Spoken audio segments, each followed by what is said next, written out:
Hola, buenos días a todos. Soy Francisco Ridocci y tengo el placer de comoderar esta sesión con Juan Cosín, que tengo aquí a mi izquierda, y para la que contamos con tres excelentes ponentes. Vamos a hablar del tema de manejamos adecuadamente al paciente de alto riesgo cardiovascular. Quiero, en primer lugar, decir que esta mesa se realiza con una beca no condicionada de Amgen, Sanofi y Pfizer, a los que queremos agradecer su colaboración. En cuanto al desarrollo de la mesa, como los temas son un poco diferentes, la primera parte abarca el tema de la vacuna antineumocócica, que va a desarrollar el doctor Vivencio Barrios, que además hay que agradecerle que esté aquí porque tiene un compromiso además también en el Congreso de la SEM, que se desarrolla también en Valencia, y que al terminar la ponencia va a tener que salir para poder asistir a su taller. El doctor Vivencio Barrios, que trabaja en el Hospital Ramón y Cajal de Madrid, es además en este momento director de la Agencia de Investigación de la Sociedad Española de Cardiología, y además ha participado en representación de la sociedad en el documento de consenso de las 17 sociedades científicas, por lo cual es la persona tremendamente válida para presentar su ponencia. Cuando quieras, Vivencio. Pues como decía, me nombraron socio de honor de la Sociedad Valenciana de Hipertensión y realmente es una comunidad con la que he tenido la oportunidad de participar en varias ocasiones.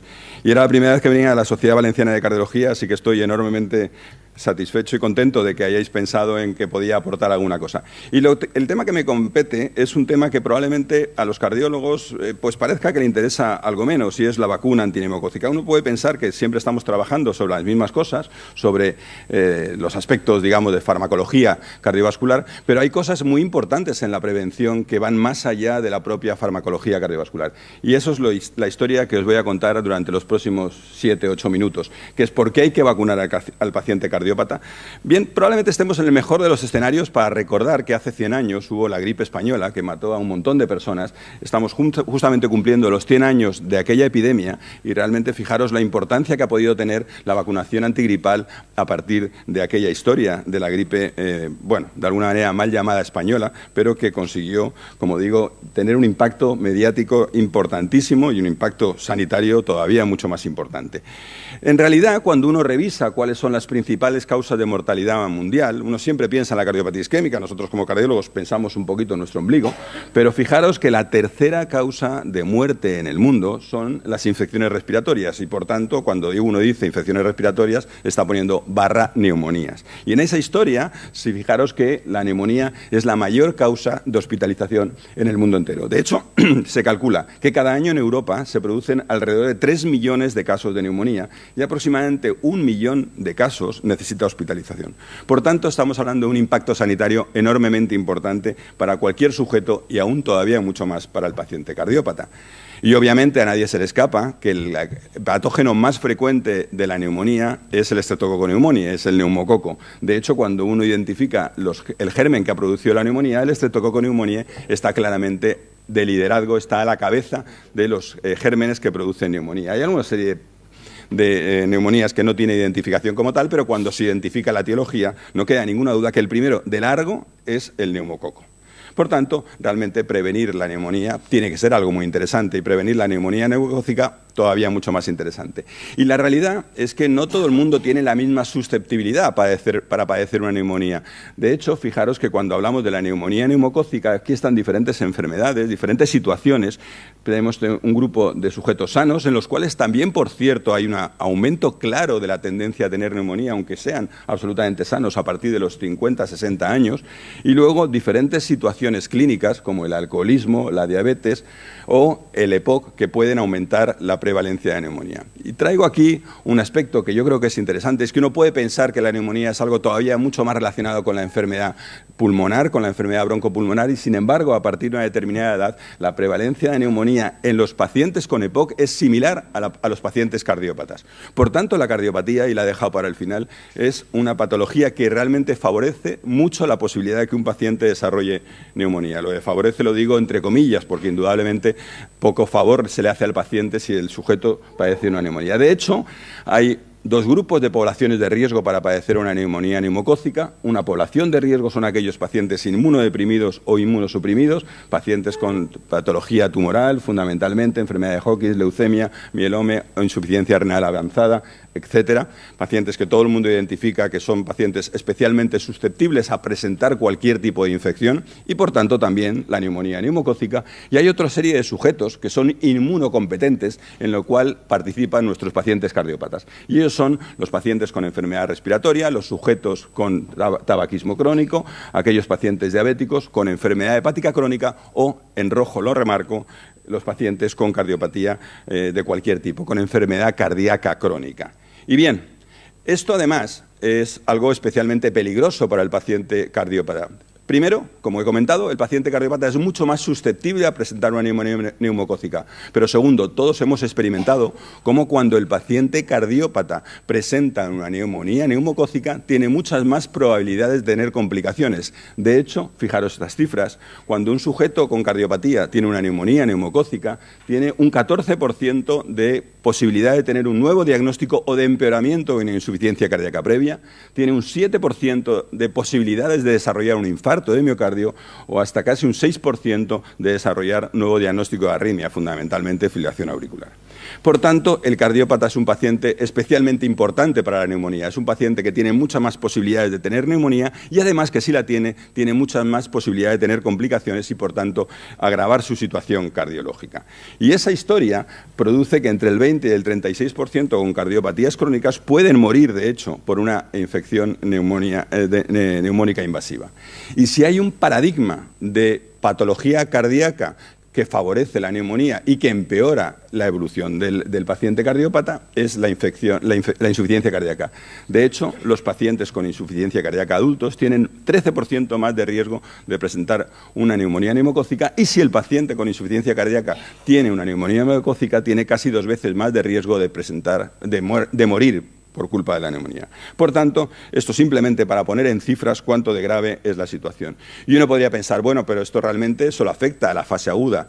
Pues no es así. De hecho, la mortalidad de los pacientes cardiópatas se incrementa hasta 10 años después de presentar una neumonía neumocócica. Todos habéis experimentado cómo el sujeto, si sobrevive a esa infección, a lo largo de su tiempo va a tener una reducción clara de la supervivencia. Aquí tenéis unas curvas de supervivencia donde claramente hay diferentes supervivencias según el paciente haya presentado o no una neumonía. Pero no todas las neumonías son iguales. Además, a peor gravedad o a mayor gravedad de la neumonía, mayor posibilidad de que el paciente tenga una mayor mortalidad.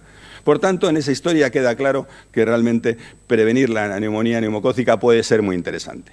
Y entonces paso a un segundo punto. ¿Con qué prevenir la neumonía neumocócica? ¿Qué vacunas tenemos disponibles? Pues clásicamente hace ya unos cuantos años, hace 20 años, se desarrolló una vacuna polisacárida y más recientemente, y el más recientemente lo pongo entrecomillado porque tampoco es de ayer, hay una vacuna conjugada. ¿Cuáles son las diferencias entre la vacuna polisacárida o la vacuna conjugada? Pues bien, la una tiene un antígeno polisacárido y la otra, sin embargo, tiene un antígeno polisacárido que está recubierto con una proteína cotransportadora. ¿Y esa qué interés tiene? Pues fundamentalmente que la una actúa sobre células B y la otra, sin embargo, actúa sobre células T. Y al final, ¿eso qué produce? Pues produce fundamentalmente que la respuesta de la vacuna polisacárida es una respuesta B dependiente y T independiente por tanto, tiene una durabilidad mucho más corta. La protección que produce la vacuna polisacárida es mucho más corta, mientras que la vacuna conjugada es una vacuna protegida por esa proteína y hace que sea una respuesta dependiente del linfocito T. ¿Y eso qué produce? Que la durabilidad de la protección con la vacuna sea mucho mayor. De hecho, una sola vacunación de la vacuna conjugada puede proteger por todo el resto de la vida. Por tanto, como veis, diferencias muy notables en cuanto a la protección que produce la una y la otra. ¿Qué datos clínicos tenemos para avalar si se debería utilizar una vacuna o la otra? Bueno, pues ha habido diferentes trabajos que han cuestionado la protección que produce la vacuna polisacárida, que era la clásica, que se utilizaba, como digo, hace unos cuantos años, y la vacuna conjugada, que es la vacuna actual, la vacuna que está disponible ahora mismo de forma absolutamente universal. Es una vacuna que tiene un ensayo clínico atrás que lo avala, que es el estudio CAPITA. El estudio CAPITA, que se publicó en New England, demuestra estas cifras de protección, en las cuales no voy a entrar en detalle, pero como veis son absolutamente impresionantes desde el punto de vista de la protección que puede producir esta vacuna vacuna para la neumonía neumocócica. Y no solamente a corto plazo, sino lo que es más interesante, como os decía antes, que al ser una vacuna conjugada, esto mantiene la extensión y la protección de la prevención de neumonía neumocócica durante largos años. Aquí tenéis los datos a 4 años, cómo se mantiene su efectividad en la protección de la neumonía neumocócica. ¿Y de toda esta historia qué deriva? Pues si lo que he contado es que la neumonía es un problema muy importante, que para el paciente cardiópata es aún mucho más importante y que además existe una vacuna que tiene la posibilidad de prevenir esta complicación tan grave como es la infección por neumococo en un paciente cardiópata, existe una alternativa que debe ser contemplada y que debe reunir las condiciones para hacer una recomendación global. Y de hecho, diferentes sociedades, como aquí podéis ver, como la Sociedad Europea de Cardiología, la Asociación Americana de Diabetes o la Asociación de Broncología, ha hecho una serie de recomendaciones sobre la vacunación antineumocócica. Y a la derecha están las recomendaciones que han hecho diferentes sociedades españolas. Como Paco decía, nosotros participamos como Sociedad Española de Cardiología en el consenso sobre la vacunación antineumocócica y a mí me tocó el privilegio de representar a la Sociedad Española de Cardiología en este consenso de 18 sociedades que generó un documento nada despreciable, de unas cuantas hojas en las cuales hacíamos una revisión de cuáles eran las recomendaciones que diferentes sociedades científicas hacían para la vacunación antineumocócica. Obviamente, del consenso no os voy a hablar, pero sí quiero deciros que la compañía Pfizer ha hecho un abreviado, un documento mucho más recogido, que probablemente sea de vuestro interés echarle un vistacito sobre cuáles son los datos más importantes que ese consenso aporta. Indudablemente, si queréis leeros el documento, está disponible, pero probablemente para un espíritu más práctico, con este documento mucho más resumido, tenéis la información suficiente para contemplar cuándo y cómo vacunar a un paciente con cardiopatía. Y en esa historia, como os decía, estas son lo que las sociedades han apostado, estos son las poblaciones que en el consenso se documentan para que se deba vacunar, y los cardiópatas son aquellos no solamente con cardiopatía isquémica, sino con insuficiencia cardíaca, y también la enfermedad cerebrovascular estaría dentro de los pacientes con enfermedad cardiovascular crónica, que deberían, por tanto, vacunarse. ¿Cuál es la recomendación? Muy sencilla. En el grupo que a nosotros nos compete, y me queda un minuto, serían aquellos inmunocompetentes que tuvieran, por tanto, un alto riesgo de padecer neumonía, como son los cardiópatas. Y para ellos, una dosis única de vacuna VNC-13, de Prevenar 13, para protegerles durante el resto de su vida.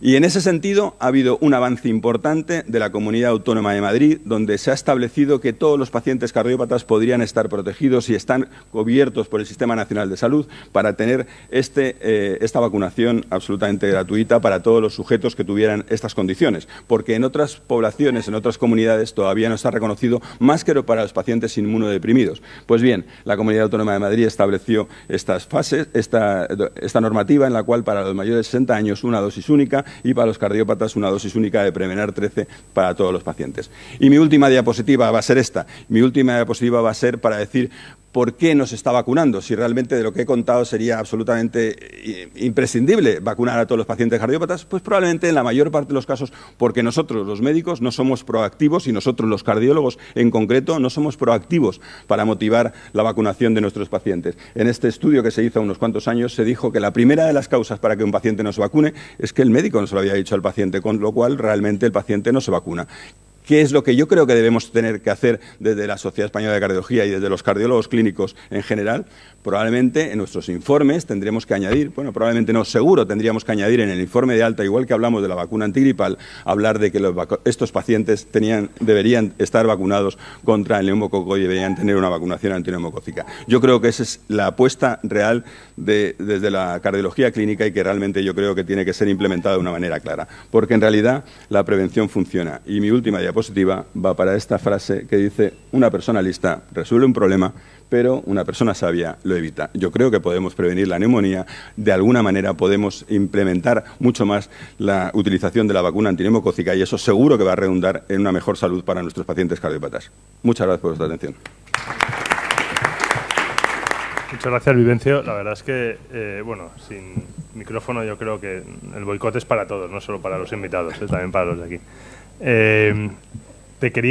Habíamos preparado una serie de preguntas para todos con una aplicación con Pool Everywhere para que todos pudierais votar y hacer un poco y crear un poco de debate, pero las cosas de la tecnología parece que el software o la aplicación no funciona muy bien y yo voy a utilizar la aplicación que nunca me falla, que es la de Hands Up. Es otro tipo de app, pero Hands Up, manos arriba, y vamos contestando. Esa no falla. Vamos contestando la pregunta, a ver qué os parece.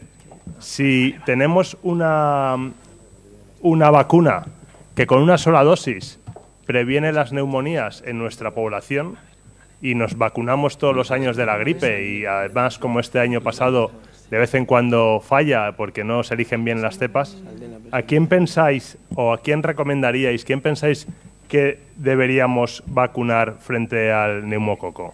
¿A toda la población? ¿Alguien opina que a toda la población? ¿Nadie opina que toda la población? Bien. ¿Solo a mayores de 65 años? Es una estrategia. Ahí la Comunidad de Madrid ha optado por esta estrategia, ¿no? Nadie... Vivencio, creo que no has convencido, ¿eh? Bueno, seguimos, venga. ¿Solo a pacientes con cardiopatía? ¿Diabéticos o insuficiencia renal? Solo pacientes con cardiopatía. Bueno, ya tenemos 2 votos por aquí. Bien. Y solo si tiene comorbilidades, independientemente de la edad y de cuál sea la comorbilidad. 2-0. Comorbilidad. 2-1. Vale, estamos ahí. ¿Y quién pasa de la vacunación? No levantéis la mano, no pasa nada. ¿Cómo? ¿Quién pasa de la vacunación? Eso, ¿quién no vacunaría? Esa es la pregunta, porque no sabemos, es que no votan o... Claro, fijaros, yo creo que en el momento actual uno tiene que contemplar. Evidentemente, los pacientes con cardiopatía, diabetes o insuficiencia renal no queda ninguna duda a nadie. No le debería quedar ninguna duda a nadie. Nuestros pacientes deberían estar vacunados. Si tienen comorbilidades, indudablemente tienen que vacunarse, pero ojo con los mayores de 65 años. La inmunosenescencia, que claro, con la premura de tiempo no podíamos contemplarlo y además estamos hablando fundamentalmente de un congreso de cardiología, el hecho de que un paciente cumpla años hace que simplemente por la inmunosenescencia haya una mayor probabilidad de presentar infecciones y específicamente neumonía neumocócica. Los picos de neumonía neumocócica son muy claros, por debajo de 18 años en la edad infantil y por encima de los 60 años. Por tanto, todo sujeto por encima de 65 años debería tener una vacuna antineumocócica. Incluso la Comunidad de Madrid ha propuesto 60 años. Sanos, sujetos sanos. Simplemente por tener más de 60 años o 65, según el consenso nuestro, debería estar vacunado por la vacuna antineumocócica. Y estos son reglamentaciones que no las he dicho yo, las ha dicho gente que está mucho más puesta que yo en esta historia. Por tanto, tener presente que la vacuna antineumocócica es una medida preventiva para cualquier sujeto mayor. Indudablemente, si el sujeto es cardiópata, independientemente de la edad, sin ninguna duda debería estar vacunado. Pero ese sería el mensaje que yo quería transmitir. Todos los pacientes mayores y los pacientes cardiópatas, independientemente de su edad, si son por encima de 18 años, deberían estar vacunados y, por supuesto, si son menos de 18 años, también, porque la edad infantil es también una indicación de vacuna antineumocócica. Bueno, ahora tenemos al doctor Escobar, Carlos Escobar. Carlos Escobar trabaja en el Hospital La Paz de Madrid, Hospital Universitario La Paz de Madrid, y nos va a hablar sobre el tratamiento de los PCSK9 Evolocumab, un nuevo paradigma de una realidad basada en datos. Nos va a resumir en 5 o 10 minutos las últimas novedades que tenemos sobre ese tratamiento y luego abriremos un turno para debate. Estoy seguro que Carlos, con su capacidad de síntesis, va a ser capaz de... Te va a dar las gracias, pero ya... Bueno, muchas gracias por la invitación a participar en estas jornadas. Yo, antes de entrar a hablar del Fourier, Evolocumab y los subestudios, sí me quería hacer una pequeña introducción de cuál es la situación actual del control de lípidos en España y en Europa. Como sabéis, estos son los objetivos de control en prevención secundaria, menos de 70 en todos los pacientes, y aquellos que están entre 70 y 135, pues un 50% de esos valores. Y esto es importante porque, como se demuestra en varios estudios, realmente el no conseguir los objetivos de control de colesterol LDL aumenta el riesgo de los pacientes y, de hecho, se mueren más. Este es un estudio que se publicó hace ya unos años, un estudio canadiense. Eran pacientes con síndrome coronario agudo, tratados con atorvastatina 80, y lo que se vio es lo que ocurre en la práctica clínica diaria. Afortunadamente cada vez pasa menos, pero en aquella época pues ocurría con cierta frecuencia, y es que en el seguimiento se desescalaba el tratamiento con estatinas. En la mitad de los pacientes se hizo ese desescalamiento, en la mitad de los casos era por efectos secundarios, sobre todo a nivel muscular, y la otra mitad era por miedo a ver si una reducción excesiva del colesterol LDL podía ser perjudicial para el paciente. Se desescaló bien reduciendo la dosis de atorvastatina o cambiando a otra estatina menos potente, y lo que ocurrió es que en el año siguiente, por supuesto, el colesterol subió en aquellos que se había desescalado, y lo que es más importante, hubo más infartos y más muertes. Por lo tanto, lo primero es, sabemos cuáles son los objetivos de colesterol LDL, probablemente con algunos de los estudios que veamos tendría que ser incluso un poco más estrictos en determinados pacientes, pero si no logramos conseguir ese objetivo de colesterol LDL y mantenerlo a lo largo del tiempo, nuestros pacientes se van a morir más. ¿Y qué es lo que ocurre en la práctica clínica diaria? Pues para contestar esa pregunta he cogido este trabajo que publicó Alberto Cordero hace un par de años en la Revista Española de Cardiología, que comparaba dos registros hechos en consultas de cardiología, y como vemos, aunque ha mejorado el control de colesterol LDL, todavía sigue siendo bastante bajo. De hecho, más del 70% no se controlan. Y esto no es porque no se traten a los pacientes con estatinas. De hecho, el 96% de los pacientes estaban tratados con estatinas, de los cuales la mitad eran estatinas aproximadamente de moderada intensidad y la otra mitad de alta intensidad. Es decir, que las estatinas están muy bien y son el tratamiento de elección, pero en estas circunstancias de unos objetivos de control de colesterol LDL tan estrictos, es evidente que se quedan cortos. ¿Y qué es lo que pasa en Europa? Para eso he traído los resultados del estudio EUROASPIRE 4 y los que se han presentado esta semana pasada del EUROASPIRE 5. El EUROASPIRE 4, que se publicó ya hace un par de años, en pacientes en prevención secundaria se vio como aproximadamente únicamente el 20% de los pacientes lograban el objetivo de colesterol LDL independientemente del sexo, y eso teniendo en cuenta que aproximadamente el 85-90% de los pacientes estaban tratados con estatinas. Una vez más, las estatinas son importantes, pero nos seguimos quedando cortos. ¿Qué es lo que dice el EUROASPIRE 5? El EUROASPIRE 5, que se han presentado recientemente los resultados. España también participa con varios hospitales, y como vemos aquí, el objetivo de colesterol LDL de menos de 70 se consigue aproximadamente en un 32%. Si hubiera que decir que en España estamos algo mejor, y prácticamente la mitad de los pacientes, según este registro, el EUROASPIRE 5, en España logran los objetivos de colesterol LDL menos de 70. Pero la otra mitad están por encima de 70 y, por lo tanto, como hemos visto antes, tiene un mayor riesgo de muerte que si consiguiésemos los objetivos de colesterol LDL. ¿Y qué es lo que pasa con el tratamiento? Como vemos aquí, todos o prácticamente todos los pacientes están tratados con estatinas, pero muy poquitos con combinaciones, fundamentalmente con ezetimiba, e inhibidores PCSK9 se utilizan únicamente 0,2%. Por lo tanto, parte de que no se logre los objetivos de colesterol LDL en la población general europea se basa en que no utilizamos todos los tratamientos hipolipemiantes que tenemos. ¿Y qué es lo que ocurre en España? En España vemos que el tratamiento de combinaciones o alta intensidad globalmente se utiliza el 60%, aquí se utiliza un 85%, pero ahí prácticamente no hay pacientes con inhibidores PCSK9. Si nosotros utilizamos inhibidores PCSK9, que ya sabéis que tienen gran potencia para reducir el colesterol LDL, probablemente conseguiremos controlar a la mayor parte de nuestros pacientes en prevención secundaria. Lo importante no es tanto con qué reduzcamos el colesterol LDL, sino la propia reducción del colesterol LDL, dado que, como vemos aquí, esta es la recta que nosotros sabemos del metaanálisis tradicional que utilizamos siempre los trialistas, que utilizaron los trialistas, y vemos aquí cómo no depende del tratamiento, sino de la potencia que tiene para reducir el colesterol LDL. Y como vemos aquí, el más potente son los inhibidores PCSK9, con lo cual, teóricamente, los inhibidores PCSK9 son los que van a conseguir una mayor reducción de los eventos cardiovasculares porque son los que tienen una mayor capacidad de reducir el colesterol LDL. Nosotros, con el tratamiento hipolipemiante, no solo somos capaces de reducir la progresión de la enfermedad cardiovascular, de la enfermedad aterosclerótica cardiovascular, sino que si nosotros conseguimos reducir mucho el colesterol LDL, vamos a ser capaces de reducir la placa aterosclerótica, de regresar la progresión. Esto se vio con el tratamiento con diferentes ensayos clínicos con estatinas, y por supuesto también se ha visto con los inhibidores PCSK9, en este caso con evolocumab, que con evolocumab, como veis aquí, consigue reducciones brutales del colesterol LDL, y estas reducciones hacen que la placa aterosclerótica, estos resultados del estudio de IBUS, es capaz de regresar la placa aterosclerótica, es capaz de reducir el volumen, somos capaces de frenar la progresión de la aterosclerosis, no solo de frenar, sino de regresar, de mejorar el pronóstico de nuestros pacientes. Bien, con evolocumab el ensayo clínico más importante se publicó en el año pasado en el New England. Y como vemos aquí, el diseño eran pacientes en prevención secundaria, tratados todos con estatinas de moderada a alta intensidad. Había un porcentaje de pacientes que también estaban tratados con ezetimiba y los pacientes fueron aleatorizados a recibir evolocumab o placebo. Como veis aquí, las reducciones fueron de prácticamente el 60% del colesterol LDL, que se mantuvieron constantes a lo largo de todo el estudio.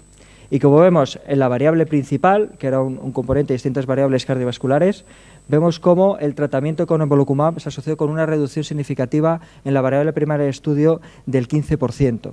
Pero como vemos aquí, con esta consecución de los objetivos de colesterol LDL que se mantiene a lo largo del tiempo, vemos que las curvas se van separando. Es decir, que si nosotros conseguimos reducir mucho el colesterol LDL, el beneficio va a ir aumentando a lo largo de la enfermedad del paciente, a lo largo de la evolución del paciente.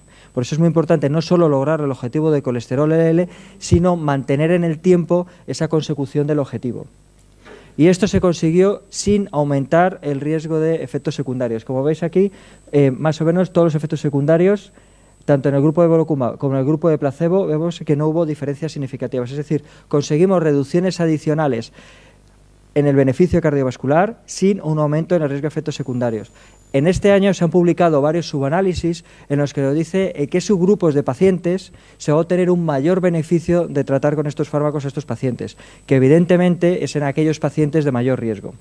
Por ejemplo, vemos aquí en aquellos pacientes se comparaban los que tenían un infarto previo en los 2 años previos a la leutilización frente a los que tenían cardiopatía isquémica crónica, más de 2 años de infarto, y vemos cómo en aquellos que habían tenido un infarto reciente que tienen mayor riesgo, evidentemente el beneficio era todavía mayor que el que veíamos en el ensayo clínico principal. De hecho, la reducción fue del 24%.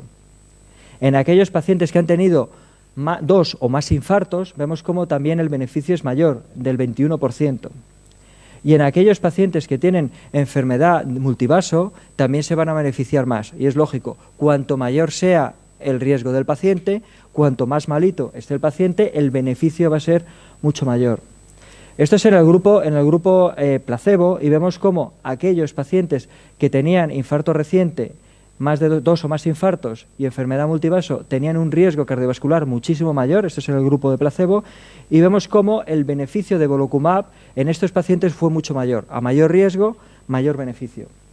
Y esto es importante porque no es un paciente aislado el que nos encontramos en la práctica clínica. En el estudio Fourier, que eran pacientes con cardiopatía isquémica crónica, vemos que cumpliera alguno de los subgrupos que vimos anteriormente, era hasta el 63% de los pacientes incluidos en el estudio Fourier, que por otra parte son los pacientes que vemos habitualmente con cardiopatía isquémica en las consultas del cardiólogo, pacientes que han tenido más de un infarto, que tienen enfermedad multivaso o que han tenido un infarto reciente. Bueno, pues estos pacientes se van a beneficiar especialmente del tratamiento con evolocumab. Otros subestudios que ha habido más recientes es con respecto al grupo de diabetes. Vemos aquí que evolocumab no altera la hemoglobina glicosilada, no ocurre como las estatinas de alta intensidad, sobre todo altas dosis, que son diabetogénicas, entre ellas atorvastatina y rosuvastatina. En el caso de evolocumab vemos que no es diabetogénico y además, lógicamente, como los pacientes diabéticos tienen mayor riesgo, el beneficio también va a ser mayor en el grupo de pacientes con diabetes.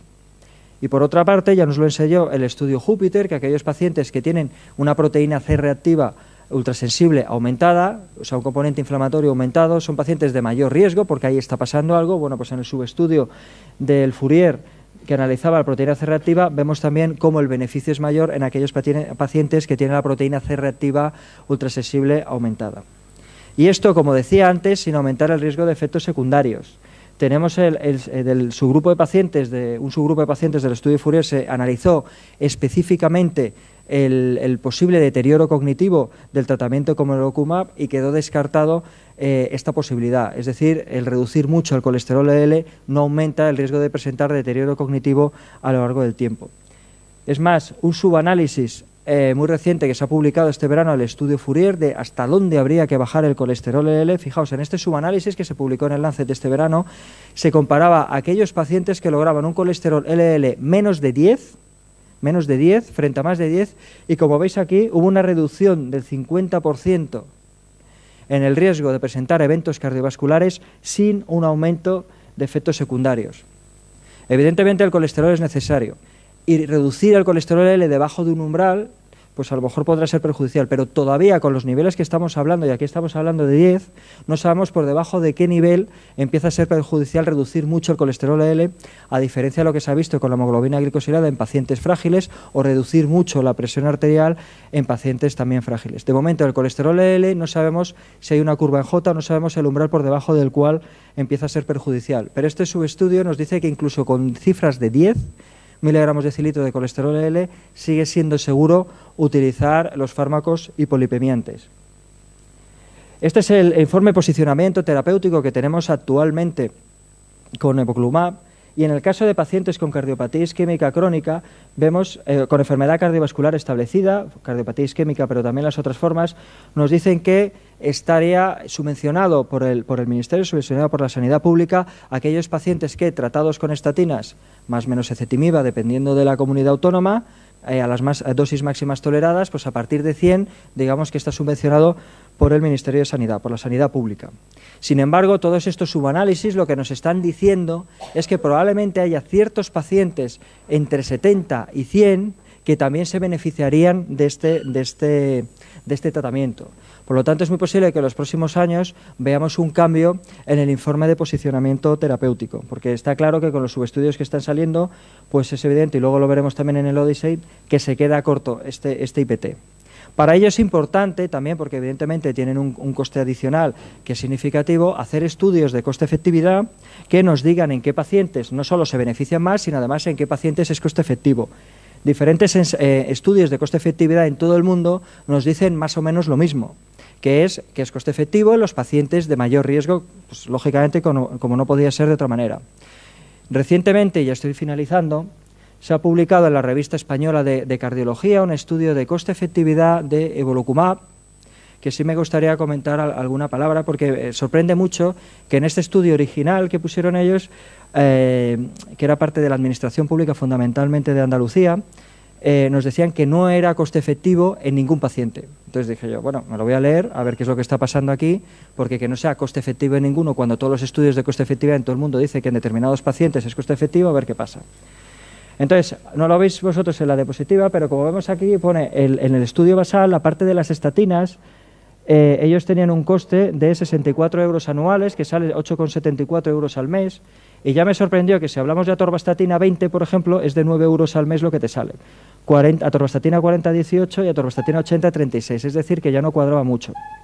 Si nosotros nos vemos en el coste adicional que suponía las hospitalizaciones, si por ejemplo analizamos lo que supone un ingreso por un ictus, aquí nos dice que era 5.000 euros, sin embargo uno va a la literatura y te sale que es 9.000 euros. Entonces ya empieza un poco a mosquearse bastante diciendo, o sea, que lo que más va a beneficiar a Evolocumab resulta que nos están bajando los costes, pero lo más sangrante era esta tabla, que ellos lo que nos comentaban, en la tabla anterior nos decían que el coste de Evolocumab anual era de 4.900 euros, sin embargo, el coste a 10 años nos ponían que era de 471.000 euros. Claro, entonces mandamos una carta diciendo, oiga, me parece muy bien que me diga que son 47.000 o 49.000 euros a los 10 años, pero no 471.000. Es decir, es que no cuadra. Mandamos una carta y, de hecho, este es como está el artículo, lo retiraron de PubMed, y lo que nos dicen abajo es un artículo que está en proceso de corrección, y lo que nos van a decir los propios autores, que son de la Administración Pública, realmente por fin nos van a decir en qué pacientes va a ser coste efectivo. Que lo lógico es que salga que es coste efectivo en los pacientes de mayor riesgo. Entonces, la propia Administración nos va a decir en qué pacientes debemos modificar el IPT. Muchas gracias por vuestra atención. Bueno, muchas gracias, Carlos. Ahora Vicente Arrarte, que trabaja en el Hospital General de Alicante, nos va a presentar brevemente, si es posible, los resultados del estudio Outcomes, presentado, digo brevemente para que nos dé tiempo a poder hacer un debate interactivo con las preguntas, con alguna de las preguntas que habíamos preparado. Por favor, cuando quieras, Vicente. Bueno, muchas gracias a todos y en especial a la organización por invitarme a participar en esta reunión. Voy a ser breve, voy a intentar decirlo en los 5 o 7 minutos que me comentaron, aunque me excederé 2. Y bueno, iniciaré con 4 diapositivas para plasmar un poquito la situación del control del LDL. Si nos remontamos a hace 25 años, estábamos hablando de una medicación como simvastatina, con el 4S, en el que con un tratamiento que no era nada optimizado para la situación de la época actual, pues conseguíamos reducciones de mortalidad del 12 al 8%, y estábamos hablando de reducción de mortalidad. Es verdad que dices, a partir de ese momento, todos los estudios que se han hecho posteriormente con estatinas, pues ya tenían una gran dificultad, que era encontrar una reducción de mortalidad. Y llegamos hace 5 años en el que nos encontramos con Improve It, que cambió un poquito el paradigma en el sentido de que parecía que todo iba hacia la estatina es el fármaco ideal para reducir la mortalidad o la morbimortalidad en el paciente con LDL alto por el hecho de ser estatina y no por el hecho de reducir el LDL.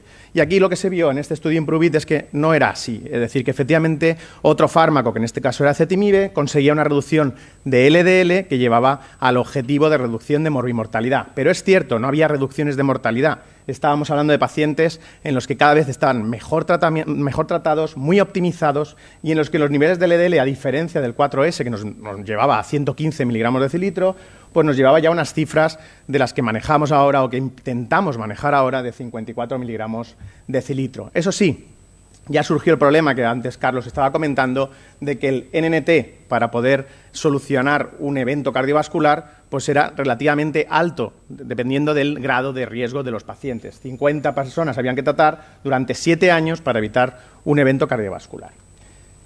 Y llegaron los IPCSK9, que una de las cosas que nos iban a traer era una reducción del LDL muchísimo mayor de lo que podía haber conseguido una estatina o lo que podía conseguir estatina con ezetimibe. A pesar de ello, vemos que en el caso del Fourier, que no voy a estar mucho tiempo en él porque lo ha estado hablando de forma completa Carlos antes, llegamos a un nivel medio de 30 miligramos de decilitro, gracias a una medicación como evolocumab. Y sí que se redujo el MACE de morbimortalidad en un 15%. Esto es lo que inicialmente en el diseño estaba previsto que pudiera ocurrir y sí, se consiguió. No había reducciones de mortalidad. Esa era una de las cosas que, evidentemente, uno siempre espera cuando ve unas reducciones tan grandes del LDL, pero ya vemos que las dificultades siguen estando a pesar de llegar a niveles tan bajos. Y la NNT, como ha estado comentando, también variaba en base a el riesgo de los pacientes. Si cogemos a toda la población del estudio Fourier, pues tendríamos que hablar de simplemente 100 personas tratadas para poder reducir un evento cardiovascular. Si seleccionamos a pacientes que tienen un mayor riesgo, probablemente solamente tratando a 30 pacientes podríamos conseguir esa reducción de mortalidad, tratados en este caso 2-3 años, que era el tiempo del estudio Fourier. Y llegamos al Odyssey. ¿Y el Odyssey qué aporta a todo lo que hemos estado viendo en las diapositivas previas? Volvemos otra vez a unos niveles de LDL que son algo más altos de los que se planteó en el caso del Fourier. Bien es cierto que ahora lo veremos, es por el diseño, la forma del diseño del propio estudio, no por la potencia de la molécula en sí. Vemos que se consiguen unas reducciones que podríamos dialogar y discutir a qué son motivadas. Por ejemplo, la mortalidad total. Hay una reducción de mortalidad total del 4,1 al 3,5% de forma significativa. Pero bien es cierto que esa mortalidad total no viene acompañada de una reducción de mortalidad cardiovascular, que es lo que uno esperaría para poder entender que una molécula así consigue unas reducciones de eventos cardiovasculares. ¿Qué pasaba en el endpoint principal? Pues que tenemos una reducción de morbimortalidad calcada a lo que ocurría con el Fourier, una reducción del 15%. Justo lo que al hacer el diseño uno piensa que puede ser la consecución de los objetivos y se basa en esos términos de reducción de LDL.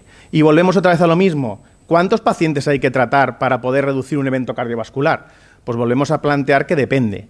29 si lo que queremos es prevenir en aquellos pacientes que tienen un LDL más alto basal, por encima de 100 miligramos de decilitro, o 64 si estamos hablando de prevenir un evento en el grupo total, en el tiempo de seguimiento del estudio. Por supuesto, volvemos otra vez a plantear que habría que individualizar. Pero ya digo, mi parte en esta charla era centrarme sobre todo en los resultados del Odyssey. Y en el estudio Odyssey yo plasmaré 6 puntos principales en este tiempo que diferencian o que dan ese toque de atención en el Odyssey con diferencia a lo que se había visto hasta ahora en todos los estudios de estatinas o los estudios con IPCSK9. Primero, en el reclutamiento hay una diferencia principal con el Fourier. Estos son pacientes con síndrome coronariano agudo, pacientes en principio de más alto riesgo vascular que los del estudio Fourier. Aquí se incluían a pacientes entre 1 y 12 meses de haber tenido el evento cardiovascular, a diferencia, como digo, del Fourier. Por lo demás, son pacientes muy similares en las características, como podéis ver aquí, en lo que se planteó en el Fourier. Los criterios de exclusión no me voy a detener, eran similares también al estudio previo y típicos de este tipo de estrategias, y el diseño en sí era bastante sencillo, era simplemente utilizar en esos pacientes que tenían los criterios de inclusión o bien alirocumab con las 2 dosis aprobadas actualmente, cada 2 semanas puesta la medicación con respecto a un placebo, que sería también puesto cada 2 semanas, con un doble ciego. Y lo más importante, yo creo que del estudio sería ver qué niveles de LDL se centraron a diferencia de lo que ocurrió con el Fourier. Primero, sí que teníamos un nivel de 70 miligramos de decilitro, que sería lo lógico para poder conseguir los objetivos de las guías actualmente vigentes. En el estudio Odyssey se centraban como principal papel objetivo el llegar a entre 25 y 50. Digamos que lo que planteaban en el diseño es que ese sería el tratamiento ideal, llegar a un objetivo que estuviera en esos niveles. Pero permitían un rango que estuviera entre 15 y 25 miligramos de decilitro una vez tratado con la medicación.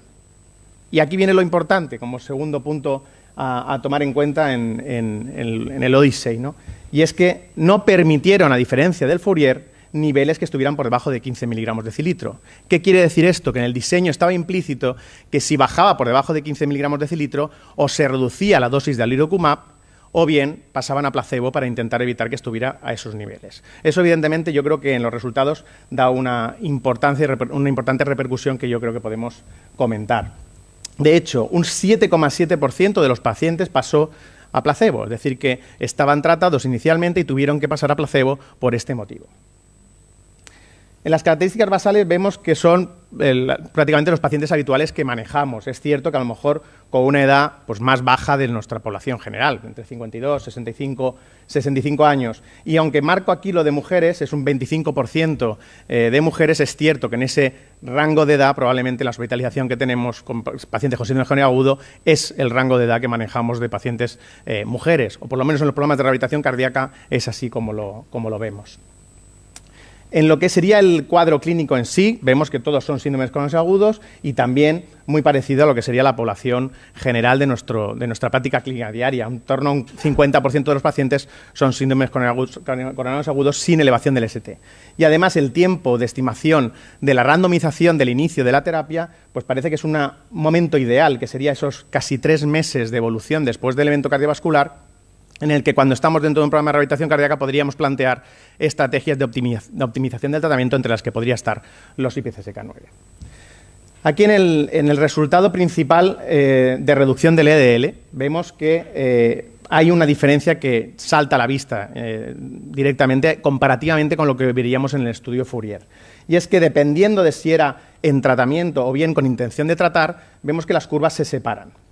Y esas curvas podría uno pensar que es pérdida de eficacia de la medicación a lo largo del tiempo, pero probablemente por este término de diseño en el que quitaron en algunos pacientes que estaban previamente tratados la medicación o pasaron a placebo para evitar esos niveles de LDL más bajos, probablemente eso penalizó y hizo que en el grupo de intención de tratar subiera los niveles a niveles más altos que en el que tenía realmente el tratamiento. Pero, sin embargo, lo que era el endpoint principal, que era cuál era la reducción de casos de morbimortalidad que nos íbamos a encontrar, pues vemos que las dos curvas son prácticamente idénticas. Es decir, tanto en el Fourier como en el Odyssey vemos una reducción del 15% en el endpoint principal, que prácticamente hace pues, idéntica los resultados del estudio en su parte principal. Analizando cada uno de los ítems del endpoint principal, es verdad que estamos hablando de un MACE, en el que siempre pesa más una de las partes de ese MACE con respecto a otras, y ya de entrada pues vemos que lo que durante los últimos años hemos visto a nivel de lípidos, que es la muerte cardiovascular, de nuevo aquí no hay diferencias significativas. Por tanto, sí que se consigue una reducción del infarto no fatal, sí del infarto cerebral, de la angina inestable, todos ellos ítems del MACE, y también dentro del MACE estaría la muerte cardiovascular, que aquí no hay reducción significativa. Por lo tanto, pesa más lo demás para poder dar lugar al endpoint principal. Pero, sin embargo, como decía anteriormente, estos dos, la muerte cardiovascular, no hay una reducción significativa, pero sí ocurre en la muerte total. La muerte total tiene una reducción significativa. Probablemente la explicación de esto la podríamos obtener cuando tengamos el estudio publicado, porque lo que tenemos ahora mismo simplemente es la presentación de hace 3 meses que se llevó a cabo y que no nos deja claro por qué puede ocurrir una reducción de mortalidad total si no existe una reducción de la mortalidad cardiovascular, que es lo que uno esperaría con este tipo de moléculas. Hay muchas hipótesis, hay muchos planteamientos que podemos divagar, pero no tenemos nadie, creo yo, la solución a esta pregunta. Y ya para ir terminando, el último punto a tener importancia sería los niveles de LDL. Es verdad que esto es un análisis posterior al propio estudio, en el que lo que hicieron era clasificar en base al nivel de LDL basal, si tenía menos de 80 miligramos de decilitro, si estaba entre 80 o 100 miligramos de decilitro, o aquellos pacientes que basalmente estaban por encima de 100 miligramos de decilitro. ¿Qué pasa? En estos pacientes el resultado es equiparable a lo que pasaba con Fourier, que íbamos bajando y seguíamos teniendo evidencia de resultados, aunque es verdad que no de forma tan potente cuando los niveles son más bajos, pero sí que había pues una reducción mayor de eventos cardiovasculares según llevábamos un nivel de LDL más bajo. Sin embargo, aquí vemos que esto no termina de confirmarse. ¿En qué sentido? En el que aquellos pacientes que están por encima de 100 miligramos de decilitro basal, no hay ninguna duda de que sí hay una reducción incluso de mortalidad cardiovascular y mortalidad total. Aquí sí que existe una reducción marcada. Pero en aquellos pacientes que están entre 80 a 100 y por debajo de 80, las curvas prácticamente son semejantes. Por tanto, aquí la pregunta sería, ¿es verdad que alguien que tiene basalmente un nivel de 70 miligramos de decilitro, si nos empeñamos en bajarlo más, vamos a obtener resultados según el Odyssey? Podría decirse que no, pero ojo, esto es un análisis después de haberse realizado el estudio y, segunda parte, hay que tener en cuenta el diseño que tenía el estudio, que probablemente también hace que los resultados no sean cuestionables en esta parte de la diapositiva. Si vemos ese subgrupo de LDL mayor de 100, efectivamente lo que tenemos es que el MACE se cumple con una reducción del 3,4%, y luego cada uno de los ítems de mortalidad, los que tanto nos interesan, los que tanto da la importancia al uso de un fármaco o no, sí que se cumplirían, porque habría una reducción de la muerte cardiovascular y una reducción de la muerte total. Ya digo, esto es un análisis posterior al propio estudio. Y nada más, para dar como unos mensajes para que nos llevemos a casa de lo que sería el ensayo Odyssey. El Odyssey estudia pacientes de más riesgo que el Fourier. Eso es algo que los cardiólogos nos interesaba especialmente, porque son los que vemos principalmente nosotros y a los que nos preocupa más el uso. ¿Qué consigue? Pues lo que más reduce la mortalidad en un 15%. En esto es idéntico prácticamente. Se podría hablar de las diferencias, evidentemente, entre un resultado y otro, pero son diseños diferentes, pero es un 15% lo que han reducido de mortalidad. Sí reduce la mortalidad total, pero esto evidentemente nos llevaría para una sesión completa para entrar a debatir qué significa esto realmente, porque no hay reducción de mortalidad cardiovascular. Y el último punto, que es que el lirucumab es especialmente efectivo si partimos del LDL basal mayor de 100. Carlos lo ha estado comentando antes. ¿Dónde tenemos la oportunidad de usar este tipo de fármacos? Pues principalmente es en la que no cabe ninguna duda que tanto Fourier como Odyssey han demostrado que tienen su utilidad. Y nada más. Muchas gracias.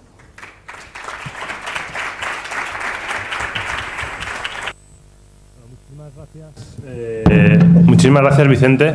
Quería, antes que nada, preguntar al público auditorio si hay alguna pregunta para los ponentes, porque yo tengo una para vosotros. Sí, espera, a mí me gustaría hacer un comentario, y es que yo sí creo, cuando has comentado antes de si por debajo de 70 si es beneficioso o no es beneficioso bajar el colesterol, yo creo que sí. El problema es que en el Odyssey, como por el diseño del estudio, cuando se bajaba mucho el colesterol LDL, se pasaba al otro brazo, o incluso cuando se quedaba un poco por el límite, se desescalaba el tratamiento. Pues claro, en aquellos que desescalaba, ¿cuáles son? Aquellos que están por debajo de 100, que están próximos a ver si voy a bajar mucho el colesterol. En aquellos que no se desescaló el tratamiento, que eran los que tenían el basal mayor de 100, en eso sí hubo beneficio. En el otro no, pero por el diseño del estudio.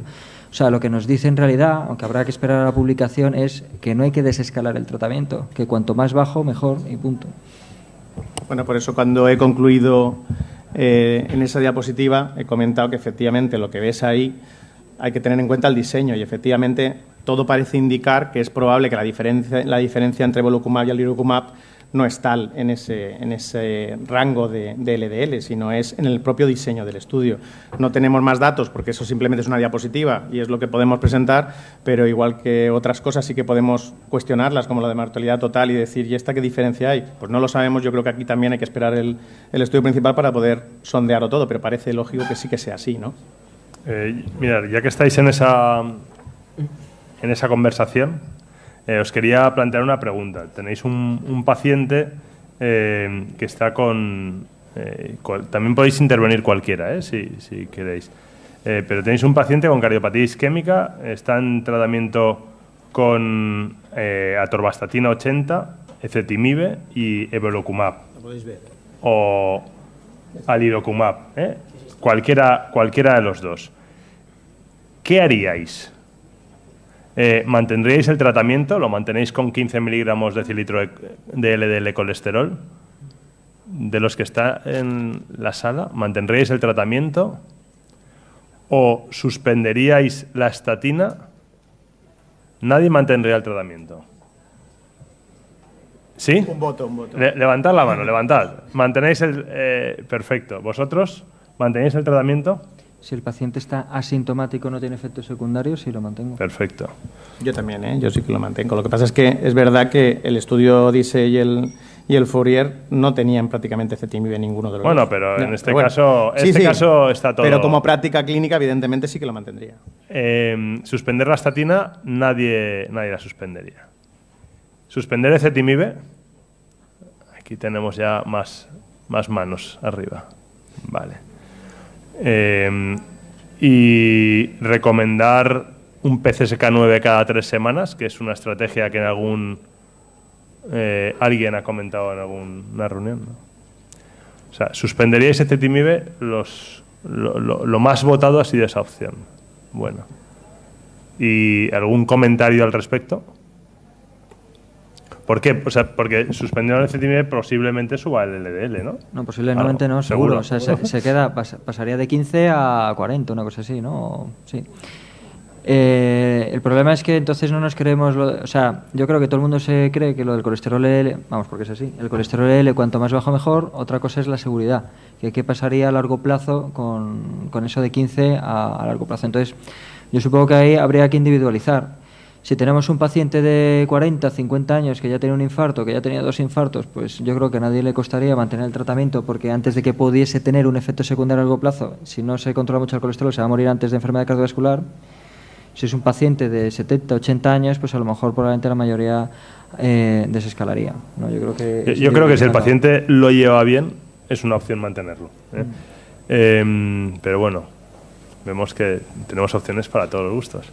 Y otra pregunta así controvertida, y como no tenemos mucho más tiempo, cerramos la mesa para ajustarnos al horario. En un paciente en prevención secundaria, que ha tenido un evento cardiovascular previo y tiene un LDL de 110.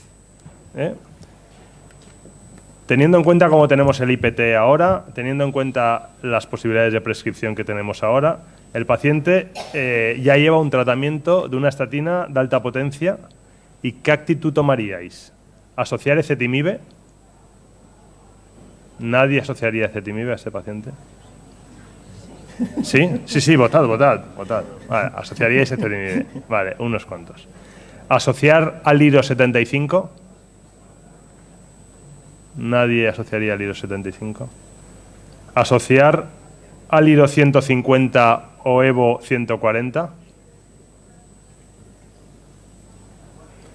¿O mantener el tratamiento igual? Eso nadie, ¿no? Vale, ahí vamos bien.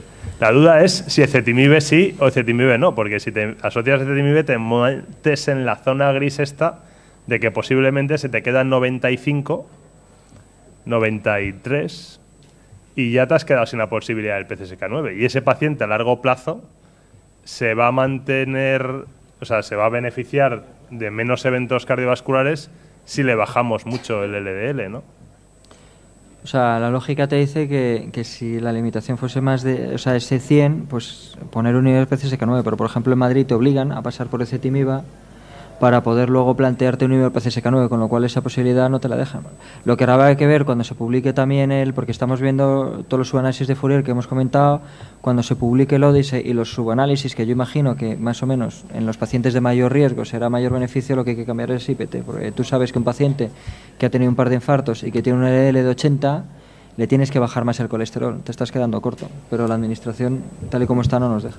Yo creo sí, un comentario. Sí, que hay poblaciones y poblaciones, ¿no? Paciente con distintos episodios, con múltiples vasos, con un infarto más reciente, con más de un evento previo. Yo creo que estos en Fourier son los que más se benefician y yo creo que ahí sí que tendríamos que ser muy agresivos. Lo que me ha gustado es que nadie ha dado la opción de Aliro 75, que al fin y al cabo no tiene una ventaja económica clara y te quedas, o sea, yo creo que puestos a la opción potente tienes que ir a la máxima reducción de LDL. Y viendo lo que es la práctica clínica real, porque cuando has dicho poner ezetimibe y nadie levantaba la mano, hombre, la realidad es que se pone ezetimibe en gran parte por las limitaciones, es verdad que es lo que tenemos, pero al fin y al cabo es lo que tenemos ahí a mano.